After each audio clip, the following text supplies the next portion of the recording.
पूर्व पीएम अटल बिहारी की 5वीं पुण्यतिथि आज मोदी समेत तमाम नेताओं ने श्रद्धांजलि दी। पीएम बोले उनके नेतृत्व से भारत को बहुत लाभ हुआ।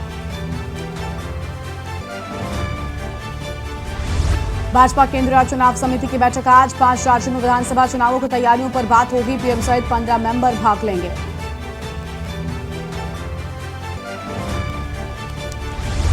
सीएम योगी फॉरेंसिक विज्ञान के छात्रों से करेंगे संवाद का कार्यक्रम। मुख्यमंत्री आवास पर होगा संवाद कार्यक्रम। विज्ञान संस्थान के प्रथम क्षेत्र के छात्रों से करेंगे संवाद। केंद्र सरकार ने नेहरू म्यूजियम का नाम बदला। Prime ministers museum and library society नया नाम किया। केंद्र ने 2 महीने पहले किया था ऐलान। शिमला में स्लॉटर हाउस समेत 4 मकान ढहे। कई लोगों के दबने की आशंका। फागली में 5 घंटे बाद आर्मी में मलबे से निकाली लड़की।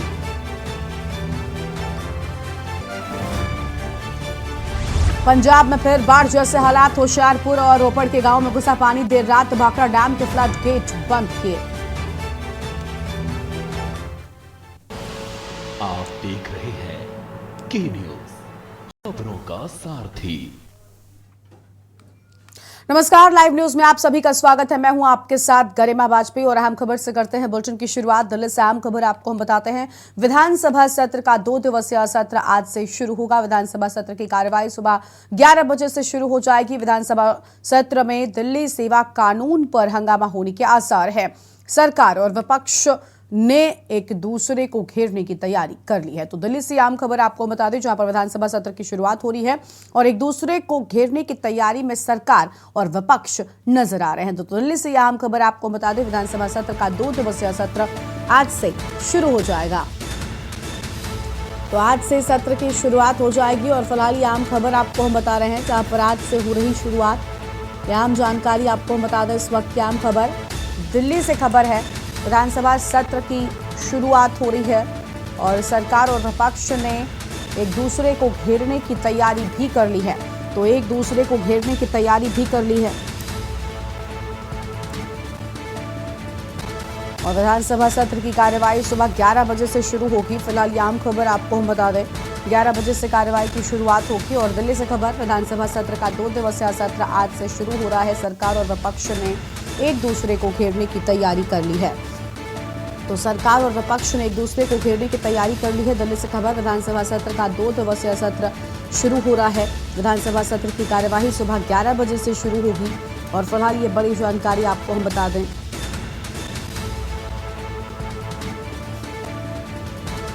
दिल्ली से खबर, सरकार और विपक्ष ने एक दूसरे को घेरने की तैयारी कर ली है। तो फिलहाल ये बड़ी जानकारी आपको हम बता दें, एक दूसरे को घेरने की तैयारी कर ली गई है। दिल्ली से खबर, विधानसभा सत्र का 2 दिवसीय सत्र शुरू हो रहा है।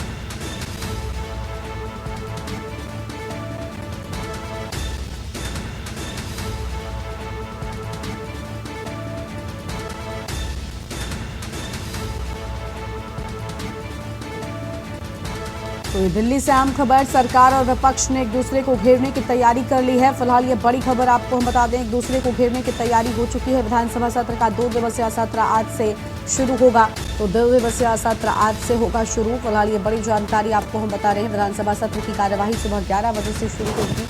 आम खबर आपको हम बता दें, दिल्ली से सरकार और विपक्ष ने एक दूसरे को घेरने की तैयारी कर ली है। तो एक दूसरे को घेरने की तैयारी कर ली गई है। दिल्ली से खबर, विधानसभा सत्र का 2 दिवसीय सत्र आज से शुरू हो रहा है। तो आज से 2 दिवसीय सत्र हो रहा शुरू। विधानसभा सत्र की कार्यवाही शुरू कर दी गई है। अहम खबर आपको हम बता दें। और दिल्ली से खबर, विधानसभा सत्र का 2 दिवसीय सत्र आज से शुरू हो रहा है। तो दिल्ली से फिलहाल ये बड़ी जानकारी आपको बता दें, सरकार और विपक्ष ने एक दूसरे को घेरने की तैयारी कर ली है। दिल्ली से खबर, विधानसभा सत्र का 2 दिवसीय सत्र आज से शुरू हो रहा है।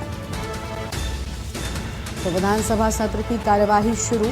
आम खबर आपको हम बता रहे हैं, विधानसभा सत्र की कार्यवाही शुरू हो रही है और सरकार और विपक्ष ने एक दूसरे को घेरने की तैयारी भी शुरू कर दी है। तो एक दूसरे को घेरने की तैयारी शुरू कर दी गई है।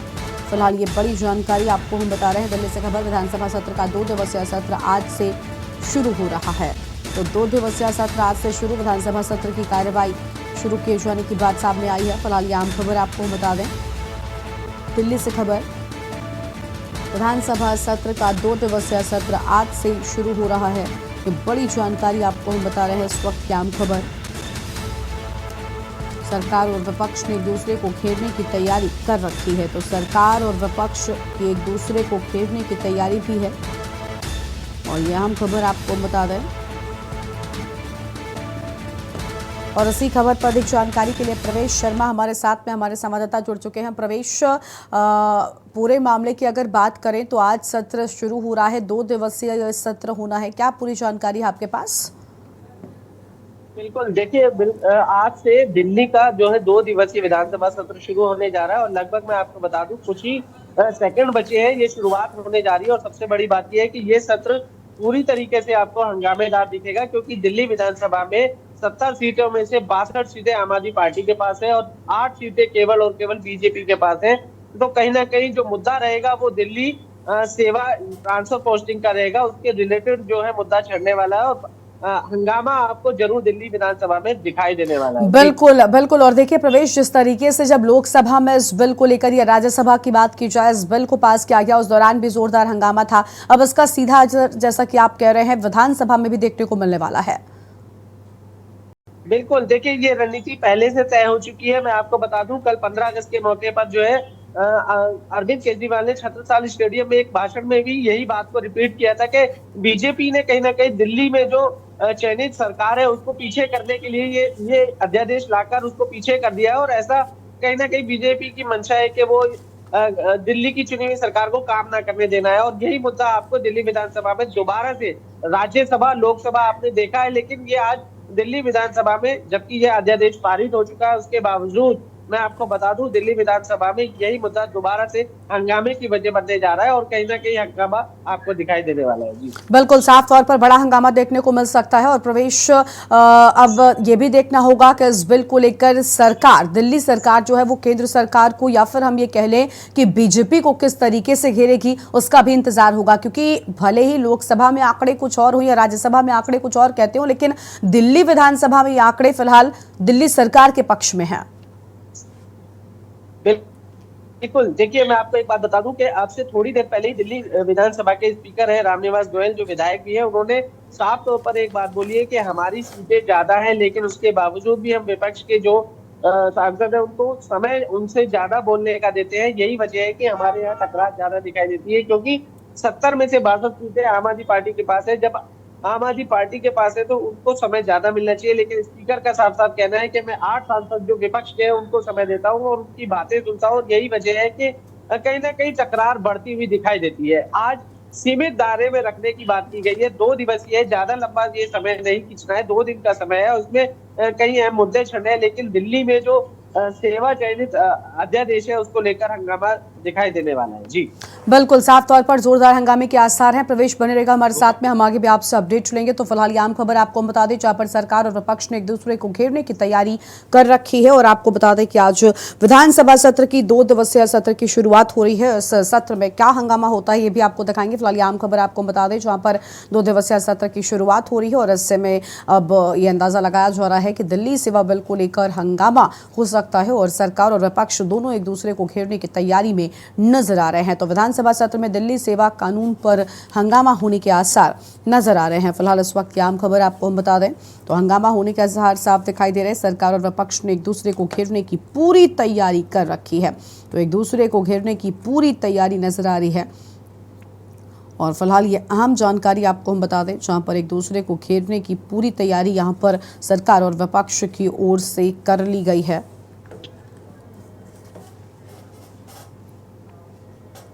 और अब बात करते हैं बीजेपी के चिंतन और मंथन की। दिल्ली से आम खबर आपको बता दें, जहां पर बीजेपी केंद्रीय चुनाव समिति की आज बैठक है और प्रधानमंत्री मोदी और अध्यक्ष जेपी नड्डा मंथन करेंगे। प्रधानमंत्री मोदी 5 सदस्यों के साथ मंथन करेंगे। आज शाम को पार्टी मुख्यालय पर बैठक होगी। अमित शाह, राजनाथ सिंह भी शामिल हो सकते हैं। कमजोर सीटों पर पार्टी को मजबूत करने पर चर्चा होगी। चुनावी रणनीति पर भी चर्चा किए जाने की संभावना है। तो चुनावी रणनीति पर भी चर्चा किए जाने की संभावना है। फिलहाल ये आम खबर आपको बता दें, विधानसभा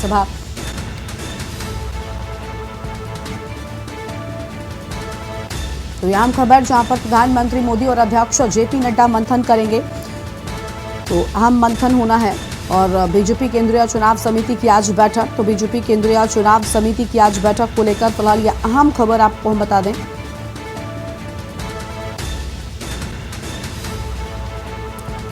तो फिलहाल इस वक्त की ये बड़ी जानकारी आपको हम बता दें।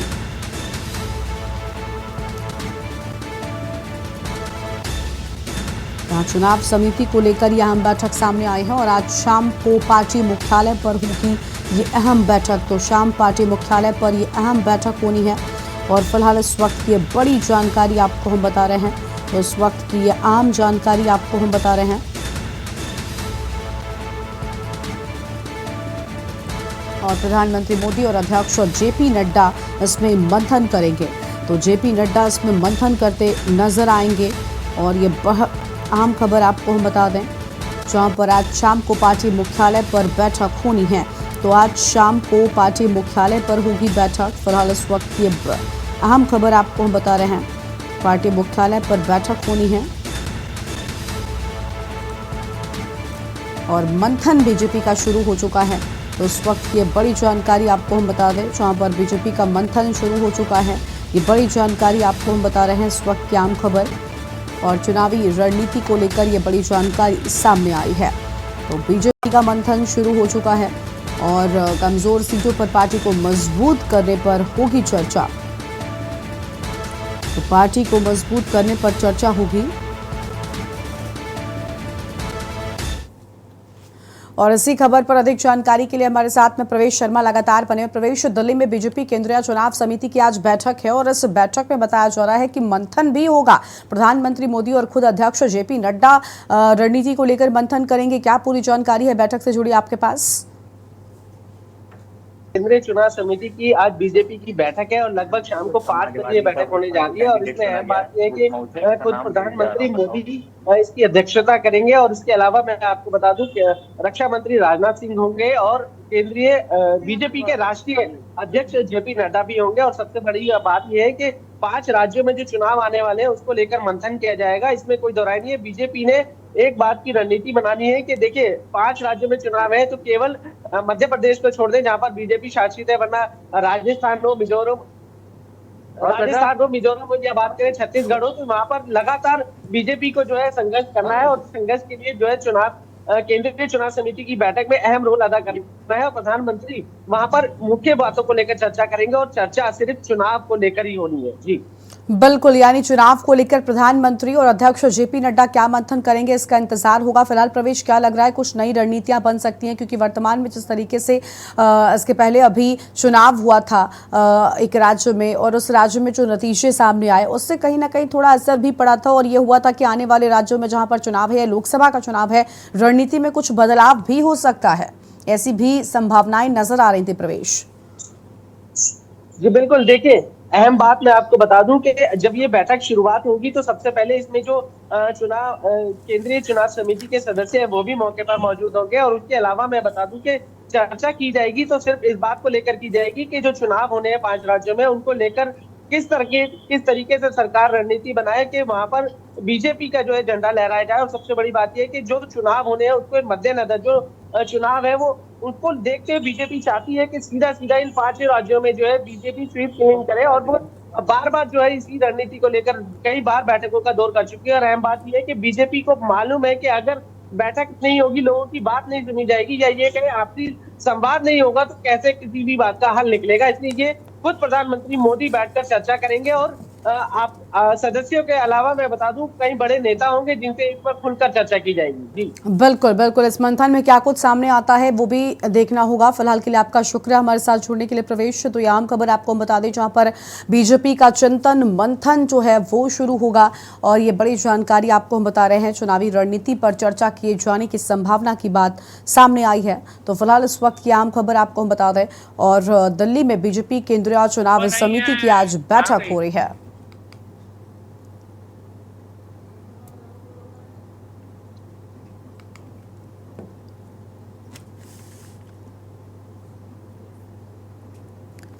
तो प्रधानमंत्री मोदी 15 सदस्यों के साथ में मंथन करेंगे। प्रधानमंत्री मोदी 15 सदस्यों के साथ करेंगे मंथन और चुनाव को लेकर क्या रणनीति होगी और इस सब को लेकर चिंतन और मंथन प्रधानमंत्री और साथ में बीजेपी के राष्ट्रीय अध्यक्ष जेपी नड्डा भी मौजूद रहेंगे।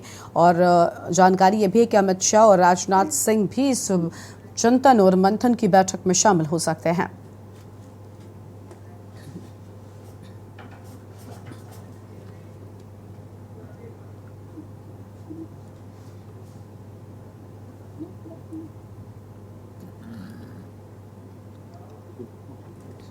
अब आगे बढ़ते हैं खबरों की ओर, बात करते हैं 13वें सर्वे काल की, लेकिन उससे पहले एक छोटे से ब्रेक के लिए यहाँ पर रुक रहे हैं, जल्द लौटेंगे। आप देख रहे हैं के न्यूज, खबरों का सारथी। करते हैं 13वें दिन के सर्वे काल की। जी हां, आज सर्वे का 13वां दिन है और वाराणसी से आम खबर आपको हम बताते हैं, जहां पर ज्ञानवापी परिसर में एसआई सर्वे का पूरा मामला। ज्ञानवापी परिसर में एसआई सर्वे का आज 13वां दिन है और परिसर में एसआई का सर्वे शुरू हो चुका है, जो कि 2 शिफ्टों में होगा। तो परिसर के एसआई सर्वे को लेकर ये आम खबर आपको हम बता दें, आज सर्वे का 13वां दिन है, यानी 13 दिनों का काम पूरा हो चुका है।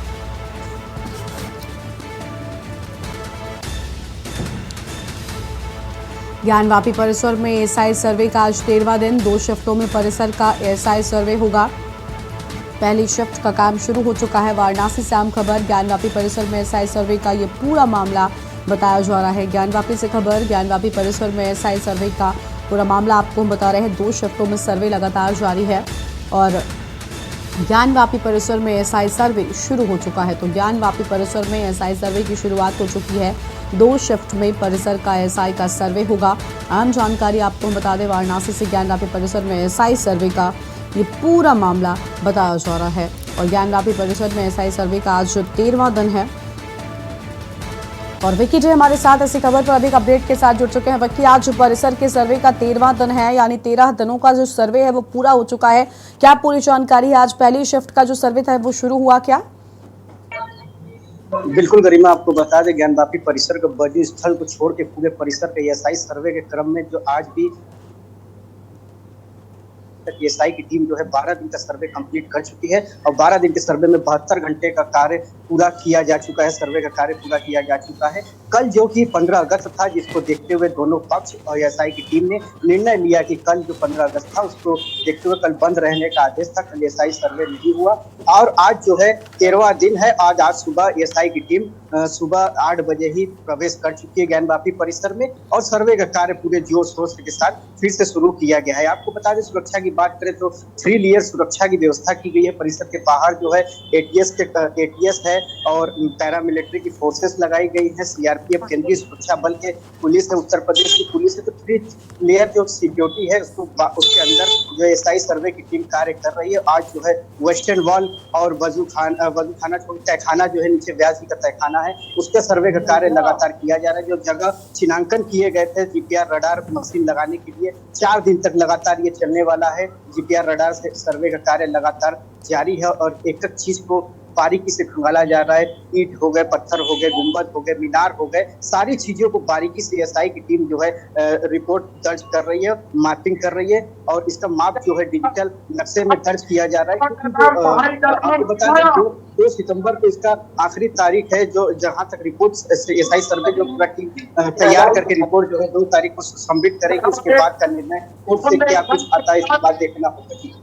बिल्कुल, यानी इंतजार होगा कि जब सर्वे पूरा होता है तो क्या रिपोर्ट टीम की ओर से दी जाती है। फिलहाल 13वां दिन आज है और देखिए सावन का महीना भी चल रहा है विक्की। लगातार जो माफ कीजिएगा, जो श्रद्धालु हैं, जो जनता है, वो बड़ी संख्या में काशी विश्वनाथ के दर्शन के लिए भी पहुंचती है। और क्या इसके लिहाज से ही 2 शिफ्टों में सर्वे किया गया है? क्या इन चीज़ों का ध्यान रखा जाता है? क्या इसके चलते प्रशासन की ओर से विशेष इंतजाम है? इसको लेकर क्या जानकारी है आपके पास? बिल्कुल, देखिए, जो यहाँ इस समय जो सावन का महीना चल रहा है और 6 सोमवार बीत चुके हैं, लेकिन ऐसे में सावन का जो सोमवार है और बाबा विश्वनाथ काशी की नगरी जो हर दिन अपने आप में एक अलग मायने, एक अहम दिन रखता है, क्योंकि बाबा के दर्शन के लिए लाखों श्रद्धालु रोज प्रतिदिन यहाँ दर्शन करने के लिए आते हैं। और उसी क्रम को देखते हुए सुरक्षा के एकदम कड़े इंतजाम किए गए वाराणसी पुलिस द्वारा, जिसको लेते हुए यात्री को कोई दिक्कत ना हो। लेकिन एसआई की सर्वे वहीं इसी बीच श्रद्धालु के दर्शन के बीच जो है एसआई सर्वे होना बहुत बड़ी चुनौती है प्रशासन के लिए। लेकिन जो है दोपहर 12:30 बजे तक इस सर्वे का कार्य होता है पहले शिफ्ट में, और जिसको नमाज और लंच को देखते हुए 2 घंटे तकरीबन रोक दिया जाता है। दोपहर 2:30 बजे पुनः इसको शुरू किया जाता है और शाम 5 बजे तक इसको खत्म किया जाता है। जी बिल्कुल। और देखिए विक्की, अभी कुछ दिनों पहले एक मामले पर सुनवाई भी हुई थी कोर्ट में और वो ये था कि परिसर के सर्वे के दौरान कोई भी बयानबाजी किसी भी पक्ष की ओर से ना की जाए और इसके साथ ही जो परिसर के सर्वे की रिपोर्ट है ये मीडिया में लीक ना होने पाए, इसको लेकर दोनों ही पक्षों ने अपनी बात रखी थी। फिलहाल उस मामले से जुड़ी क्या अपडेट है आपके पास? बिल्कुल आपको कहते कोर्ट वाराणसी जिला न्यायालय द्वारा जो आदेश दिया गया था मीडिया कवरेज को लेकर लगातार जो जिस तरह से खबरें दिखाई जा रही थी कि क्या मिला, कैसे मिला और किसने कैसे मिला, कहाँ मिला, ये सारी चीजें जो पारदर्शिता जो खत्म हो रही थी एसआई सर्वे के दौरान, क्योंकि कोर्ट का आदेश है ये जो केस है ये बहुत ही संवेदनशील है। इसको जो है एक रिपोर्ट जो एसआई सर्वे का रिपोर्ट जो है एक लिफाफे में सीलबंदी के साथ सिर्फ और सिर्फ कोर्ट में पेश किया जाएगा, उसके बाद ही बाहर ये आएगा। क्योंकि सर्वप्रथम जो है एसआई की टीम बाध्य है कोर्ट में पेश करने के लिए। इसमें कोई तरह की जो दोनों पक्षों को हिदायत दी गई, मीटिंग किया गया लगातार, हिंदू पक्ष मुस्लिम पक्ष की लगातार वादिनी सभी को हिदायत दी गई कि आप किसी भी प्रकार का बयानबाजी नहीं करेंगे मीडिया में, जिससे कि इसकी पारदर्शिता और ये रिपोर्ट जो लीक होने की संभावना रहे और माहौल बिगड़ने में, शांति व्यवस्था में बाधा उत्पन्न हो, जिसको लेकर अब मीडिया कवरेज में थोड़ी सी दिक्कत है। आप मीडिया को हिदायत दिया गया है कोर्ट की तरफ से आप असीमता में रहकर सीमित रहकर मतलब रिपोर्टिंग आप कर सकते हैं। क्या मिला, कैसे मिला, कहाँ मिला, इसको नहीं बताएंगे। जी बिल्कुल, बहुत शुक्रिया आपका विक्की, अधिक जानकारी हमारे दर्शकों तक पहुंचाने के लिए। तो आम खबर आपको हम बता दें जहां पर परिसर के सर्वे का आज 13वां दिन है और वाराणसी से आम खबर आपको हम बता रहे हैं परिसर के सर्वे का 13वां दिन आज 2 शिफ्टों में सर्वे लगातार किया जा रहा है और पहली शिफ्ट का सर्वे शुरू हो चुका है, वहीं दूसरी शिफ्ट का सर्वे दोपहर बाद शुरू होता है। 11वें परिसर में एसआई का सर्वे शुरू हो चुका है। 2 शिफ्टों में लगातार एसआई सर्वे करती है। फिलहाल ये आम खबर आपको हम बता दें, इस वक्त आम जानकारी जहां पर पूरे मामले में परिसर का सर्वे शुरू हो चुका है और आज सर्वे का 13वां दिन है। लगभग 4 हफ्तों का समय मिला हुआ है एसआई की टीम को और इन 4 हफ्तों में सर्वे पूरा कर रिपोर्ट सौंपी जाएगी। फिलहाल एक ब्रेक के लिए आप रुकते हैं, चल लौटेंगे। आप देख रहे हैं के न्यूज, खबरों का सारथी। ब्रेक के बाद आप सभी का स्वागत है और अब बात करते हैं बीजेपी के चिंतन मंथन की। जी हां, भारतीय जनता पार्टी अब अपना चिंतन मंथन शुरू कर चुकी है। लखनऊ से एक खबर आपको बताते हैं, बीजेपी प्रदेश अध्यक्ष भूपेंद्र चौधरी का आज का क्या कार्यक्रम है वो भी जान लीजिए। मऊ, गोरखपुर और लखनऊ के कार्यक्रम में वो शामिल होंगे। सुबह 11:25 के लगभग उसी में जनसभा को संबोधित करेंगे, यानी बस अब से कुछ ही देर में जनसभा होने वाली है और भाजपा प्रत्याशी दारा सिंह चौहान के समर्थन में जनसभा होगी। वहीं 1:55 पर दिग्विजयनाथ पार्क गोरखपुर भी पहुंचेंगे भूपेंद्र चौधरी और निषाद पार्टी के 8वें स्थापना दिवस समारोह में शामिल होंगे। 4 बजे कन्वेंशन सेंटर केजीएमयू के कार्यक्रम में शामिल होंगे। निषाद पार्टी के 8वें स्थापना दिवस समारोह में भी शामिल होंगे और आज अटल बिहारी वाजपेयी जी की पुण्यतिथि पर भी कार्यक्रम आयोजित हुआ है, वहां पर भी जाएंगे। तो 4 बजे कन्वेंशन सेंटर पहुंचेंगे। आम खबर आपको बता रहे हैं और अटल बिहारी वाजपेयी की पुण्यतिथि पर आयोजित कार्यक्रम में भी जाएंगे। तो फिलहाल ये आम खबर लखनऊ से है। बीजेपी प्रदेश अध्यक्ष भूपेंद्र चौधरी का आज क्या कुछ कार्यक्रम है, क्या शेड्यूल रहने वाला है वो आपको हम बता रहे हैं। मऊ, गोरखपुर और लखनऊ के कार्यक्रम में शामिल होंगे भारतीय जनता पार्टी के प्रदेश अध्यक्ष भूपेंद्र चौधरी। सुबह 11:25 पर घोसी में जनसभा होगी दारा सिंह चौहान के समर्थन में और 1:55 पर दिग्विजयनाथ पार्क गोरखपुर पहुंचेंगे चौधरी। और इसी खबर पर अधिक जानकारी के लिए हमारे साथ हमारे संवाददाता अरमान आसफ जुड़ चुके हैं। अरमान, भारतीय जनता पार्टी ने चिंतन मंथन शुरू कर दिया है और आज भूपेंद्र चौधरी कई जगहों पर पहुंच रहे हैं, कई जगहों पर उनका कार्यक्रम है। क्या पूरी जानकारी है उनके इस कार्यक्रम से, उनके डे प्लान या शेड्यूल से जुड़ी आपके पास? जी देखिए, बिल्कुल आपको बता दें कि भाजपा प्रदेश अध्यक्ष भूपेंद्र चौधरी का आज कई दौरा है। आपको बता दें कि भूपेंद्र चौधरी पहले 11:55 पर घोसी जाएंगे, जो डिस्ट्रिक्ट मऊ लगता है। आपको बता दें कि जो उपचुनाव है उसमें जो भाजपा के उम्मीदवार हैं दारा सिंह, उनका नामांकन है, जिसके समर्थन में आज भूपेंद्र चौधरी आज घोसी पहुंचेंगे। आपको बता दें घोसी के क्योंकि उपचुनाव ये कहीं ना कहीं काफी महत्वपूर्ण देखा जा रहा है, क्योंकि आने वाले कुछ समय बाद ही लोकसभा चुनाव है। तो कहीं ना कहीं उपचुनाव जो होता है वो एक तरीके से एक दिशा दिखा देता है कि जनता की सोच क्या है या जनता किस तरह से किस हिसाब से सोच रही है किसी भी पार्टी को लेकर। तो कहीं ना कहीं उसके समर्थन में प्रदेश अध्यक्ष भूपेंद्र चौधरी वहां घोसी जाएंगे। फिर उसके बाद से वो 1:55 पर वो गोरखपुर जाएंगे। गोरखपुर में निषाद पार्टी का स्थापना दिवस है जिसके कार्यक्रम में वो शिरकत करेंगे।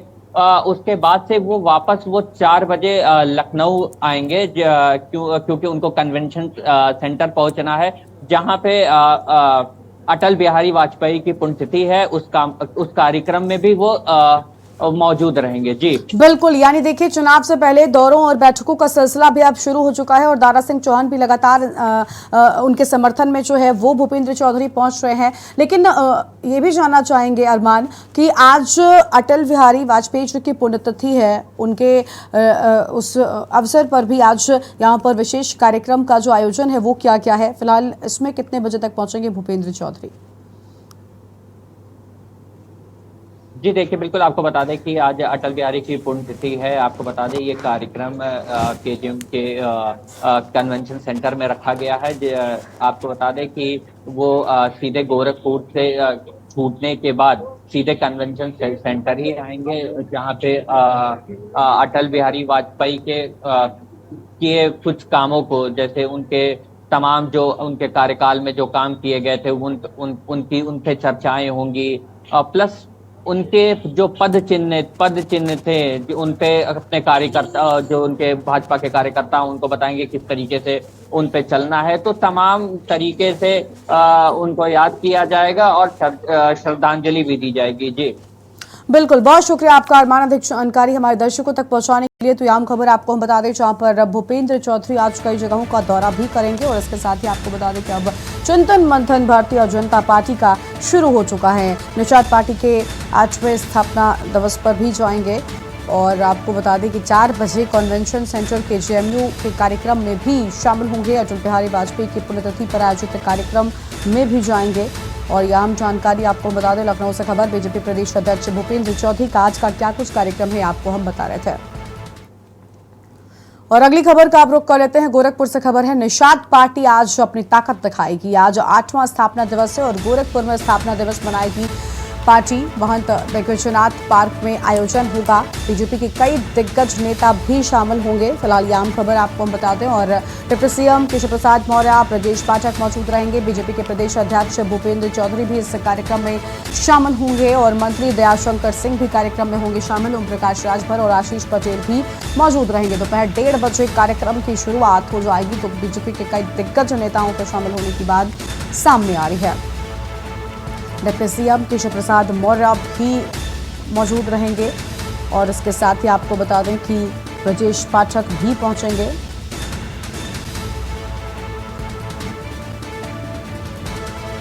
तो मंत्री दयाशंकर सिंह भी कार्यक्रम में शामिल होंगे। फिलहाल ये आम खबर आपको बता दें, बीजेपी प्रदेश अध्यक्ष भूपेंद्र चौधरी भी इस कार्यक्रम में शामिल होंगे। फिलहाल ये आम जानकारी आपको बता दें और मंत्री दयाशंकर सिंह के भी कार्यक्रम में शामिल होने की बात सामने आ रही है।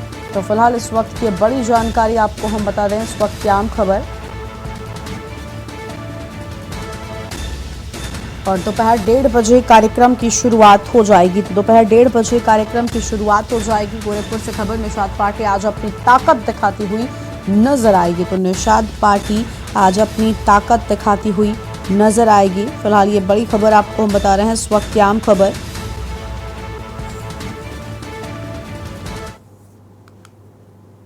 और अगली खबर है बांदा से, जहां पर अखिलेश यादव का आज से जिलों का दौरा करेंगे। आज शाम बांदा पहुंचेंगे सपा अध्यक्ष अखिलेश यादव। कल कार्यकर्ताओं को संबोधित करेंगे अखिलेश यादव। बांदा और फतेहपुर में कार्यकर्ता शिविर का आयोजन। 2 दिन बांदा और फतेहपुर में रहेंगे अखिलेश।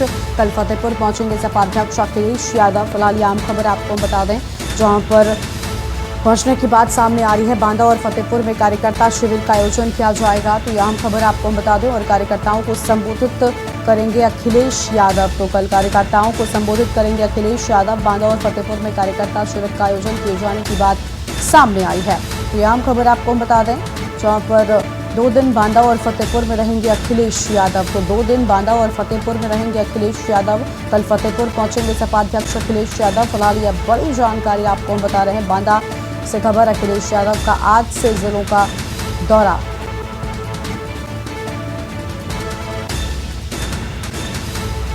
आज शाम पहुंच जाएंगे बांदा अखिलेश यादव। कल कार्यकर्ताओं को संबोधित करेंगे अखिलेश यादव। बांदा और फतेहपुर में कार्यकर्ता शिविर का आयोजन किया गया है। तो कार्यकर्ता शिविर का आयोजन किया गया है। कार्यकर्ताओं को संबोधित करेंगे अखिलेश यादव। फिलहाल ये आम जानकारी आपको हम बता दें तो यह अहम खबर, बांदा और फतेहपुर में कार्यकर्ता शिविर का आयोजन किया जाएगा और 2 दिन बांदा और फतेहपुर में रहेंगे अखिलेश यादव। तो फिलहाल इस वक्त की आम खबर आपको हम बता दें, कल फतेहपुर पहुंचेंगे सपा अध्यक्ष अखिलेश यादव और अखिलेश यादव का आज से जिलों का दौरा शुरू हो रहा है।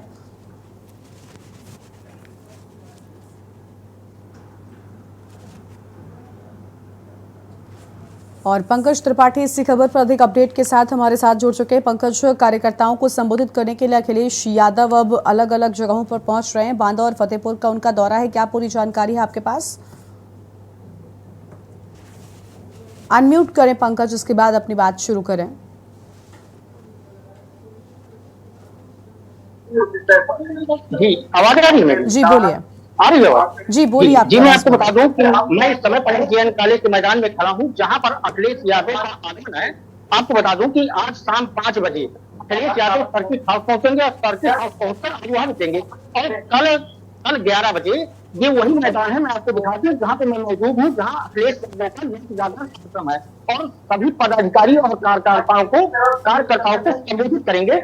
जी बिल्कुल बिल्कुल, यानी कार्यकर्ताओं को संबोधित करने के लिए यहाँ पर अखिलेश यादव पहुंचेंगे, लेकिन क्या तैयारियां उनके आगमन को लेकर की गई है और सब कार्यकर्ताओं में कितना उत्साह अखिलेश के आगमन को लेकर नजर आ रहा है? जी, मैं आपको बता दूं कि देखिए ये पूरा पंडाल सजा हुआ है। इसी पंडाल को मैं दिखा दूं कि भारी संख्या में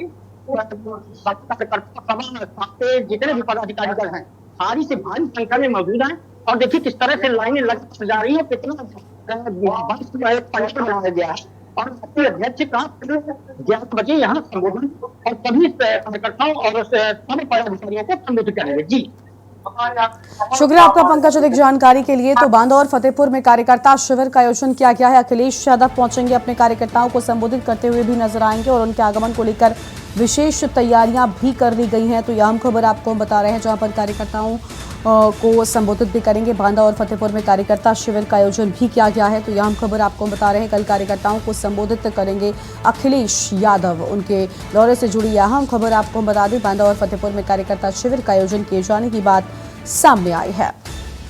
तो कार्यकर्ता शिविर का आयोजन किए जाने की बात सामने आई है। 2 दिन बांदा और फतेहपुर में रहेंगे अखिलेश यादव और इस वक्त की अहम खबर, कल फतेहपुर पहुंचेंगे सपा अध्यक्ष अखिलेश यादव।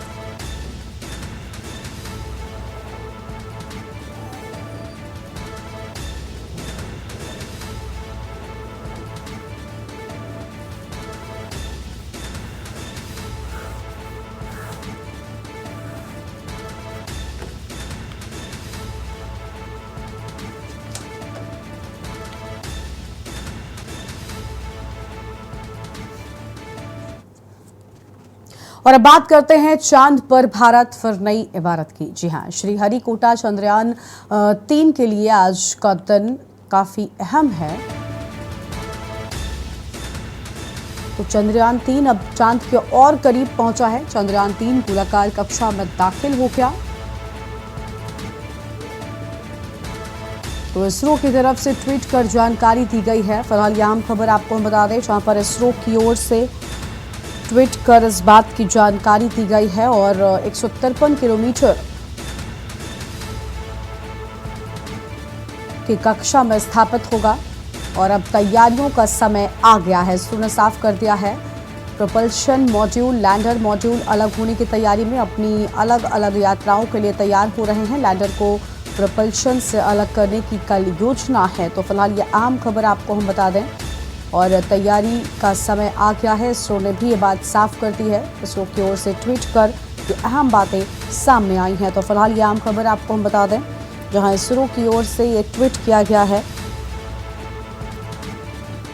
तो इसरो की ओर से ये जानकारी सामने आई है।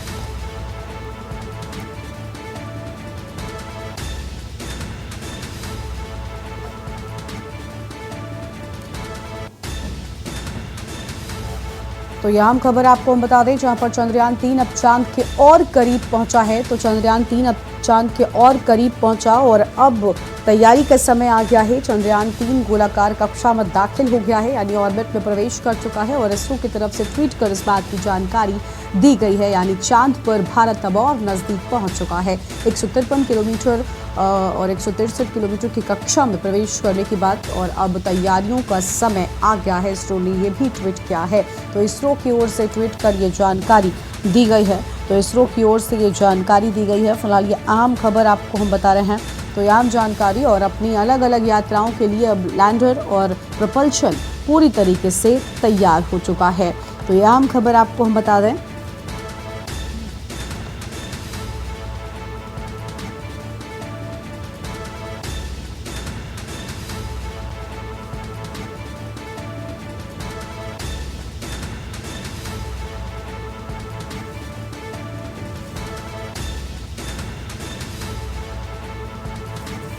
और इसी खबर पर अधिक अपडेट के साथ हमारे संवाददाता प्रवेश शर्मा दिल्ली से जुड़ चुके हैं। प्रवेश, अब चांद के और नजदीक पहुंचने वाला है भारत, यानी चंद्रयान 3 जो है वो अब गोलाकार कक्षा में प्रवेश कर चुका है और अब लैंडर और रोवर के अलग होने की बात सामने आ रही है, यानी दोनों अब अपनी यात्रा को अलग से शुरू कर देंगे।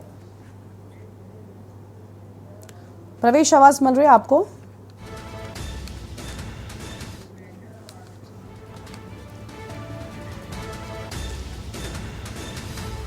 तो आम खबर आपको हम बता दें, प्रवेश की आवाज़ नहीं मिल रही है फिलहाल। आम खबर आपको हम बता दें, जहां पर अब चांद पर और नज़दीक पहुंचने वाला है भारत और चंद्रयान 3 अब पूरी तरीके से चांद की ऑर्बिट में प्रवेश कर चुका है और अब लैंडर और प्रोपल्शन की अलग अलग यात्रा करने की बात सामने आ रही है। और इसरो ने भी ये साफ कर दिया है कि अब तैयारियों का समय आ चुका है। प्रोपल्शन मॉड्यूलर, लैंडर मॉड्यूलर अलग होने की तैयारी में है। इसके पहले जब चंद्रयान 2 को किया गया था, उस दौरान भी लैंडर और रोवर जो है वो अलग नहीं हो पाए थे, वहाँ तक नहीं पहुँच पाए थे।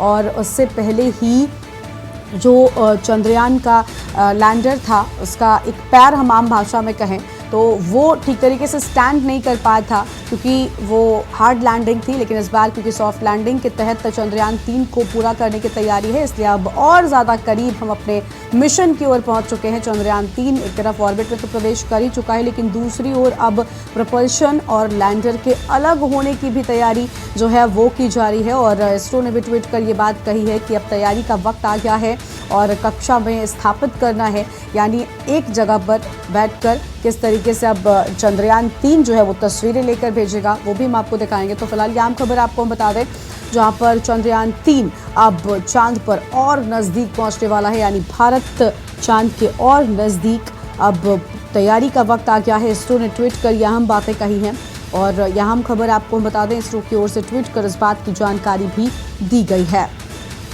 तो इसरो की ओर से ट्वीट कर इस बात की जानकारी दी गई है। प्रोपल्शन मॉड्यूलर, लैंडर मॉड्यूलर के अलग होने की तैयारी की बात सामने आई है। अपनी अपनी अलग यात्राओं के लिए तैयार हो रहे हैं, तो अपनी अपनी अलग यात्राओं के लिए तैयार हो रहे हैं। प्रवेश एक बार फिर से हमारे साथ जुड़ चुके। प्रवेश, लैंडर को प्रोपल्शन से अलग होने की अब तैयारी में इसरो है, यानी देखिए चंद्रयान 3 के ये 2 हिस्से थे जो अलग अलग पूरी तरीके से काम करेंगे, लेकिन चंद्रयान 3 से ही पहुंचे हैं और इतने नजदीक तक चांद के पहुंचना एक बड़ी सफलता है। बस इंतजार है उस वक्त का जब ये दोनों ही अपनी जगह पर स्थापित हो जाएंगे और मिशन पूरी तरीके से कामयाब हो जाएगा। प्रवेश जी बिल्कुल, देखिए वो समय आ गया है और मैं आपको बता दूं कि 17 तारीख को बताया जा रहा है कि चंद्रयान अपने मिशन पर कामयाब हो जाएगा और अपनी लोकेशन पर पहुंच जाएगा। अहम बात यह है कि देश को इस बात का पूरे जब से ये चंद्रयान छोड़ा गया है उसके बाद से लगातार इस बात का पूरा ध्यान रखा जा रहा है कि चंद्रयान की स्थिति क्या है, वो कहां पर पहुंच गया है। और सबसे बड़ी बात यह है कि 17 अगस्त को बताया जा रहा है कि मिशन अपने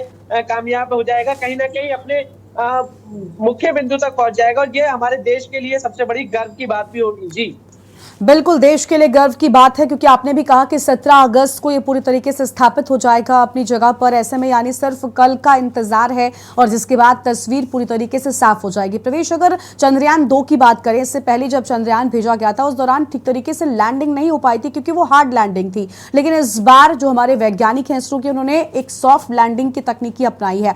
ऐसे में क्या उम्मीद लगाई जा रही है कि कल भारत के नाम एक और गौरव मिलने वाला है और चांद पर भारत स्थापित होने वाला है। पिछली बार जो टेक्निक थी, बिल्कुल आपने सही कहा, वो हार्ड थी और इस बार सॉफ्ट है। लेकिन पिछली बार की टेक्निक आपको मैं बता दूं कि चंद्रयान लगभग अपने मिशन के करीब पहुंचने ही वाला था, लेकिन उससे पहले कुछ तकनीकी खराबी आई या ये कहे कुछ ऐसा हुआ कि वो अपने मिशन से कामयाब नहीं हो पाया। लेकिन इस बार वैज्ञानिकों ने पहले से तय किया था कि थोड़ा सा मोड चेंज किया था, उसको तकनीकी रूप में कहा जाए तो उसकी तकनीकी को चेंज किया था पहले और अब में वैज्ञानिकों ने दो चीजों को देखा था कि पिछली बार जो था सीधा जब वो चांद की धरातल पे पहुंच रहा है तो उसको बहुत फास्ट एंड हार्ड तरीके से उतारा जा रहा था, जिसकी वजह से कोई तकनीकी खराबी रही और वो अपने मिशन में कामयाब नहीं हुआ। उससे पहले ही दिशा विहीन हो गया, कहीं ना कहीं वो अपने रास्ते से भटक गया। लेकिन इस बार बताया जा रहा है कि सॉफ्ट तरीके से है, जैसे ही वो चांद की सतह पर पहुंचेगा तो उसको धीरे धीरे कर उतारा जाएगा और उस मिशन को कामयाब बनाने के लिए पूरी, मैं बता दूं आपको, पिछले कई सालों से तैयारियां चल रही थी और वो दिन शायद भारत के इतिहास के लिए बड़ा गर्व का दिन होगा जिस दिन ये अपने मिशन को कामयाब कर सतह पर उतर भी जाएगा। बिल्कुल, और प्रवेश वो दिन दूर नहीं है क्योंकि सिर्फ आज तक का समय है और कल बताया जा रहा है कि पूरी तरीके से अपनी कक्षा में अपनी जगह पर स्थापित हो जाएगा। प्रवेश, देश भर में खुशी है। अभी कल 15 अगस्त का जश्न हमने मनाया है, आजादी का उत्सव मनाया है और अब 17 अगस्त का इंतजार है देशवासियों को, जब चांद पर भी भारत अपनी बुलंदी का परचम लहराएगा और वहां पर भी पूरी तरीके से जो तस्वीरें हैं वो चंद्रयान हमें खींचकर भेजेगा, क्योंकि उसके बाद रिसर्च हमारे वैज्ञानिक और बेहतर तरीके से कर पाएंगे। यानी इंतजार है उस वक्त का जब चंद्रयान पूरी तरीके से स्थापित हो जाएगा। बिल्कुल, देखिए मैं आपको बता दूं अभी तक का जो डाटा है ये कहीं जो पिक्चर है वो बिल्कुल हमारे देश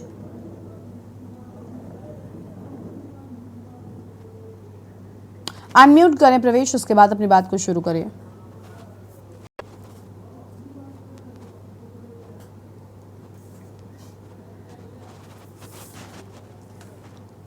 तो बहुत शुक्रिया प्रवेश आपका अधिक जानकारी के लिए। तो फिलहाल यह आम खबर आपको हम बता दें जहां पर इसरो की ओर से ट्वीट कर यह जानकारी दी गई है कि अब बस कुछ वक्त बचा है जब चंद्रयान पूरी तरीके से स्थापित हो जाएगा और जो लैंडिंग है वो सफलतापूर्वक कर ली जाएगी।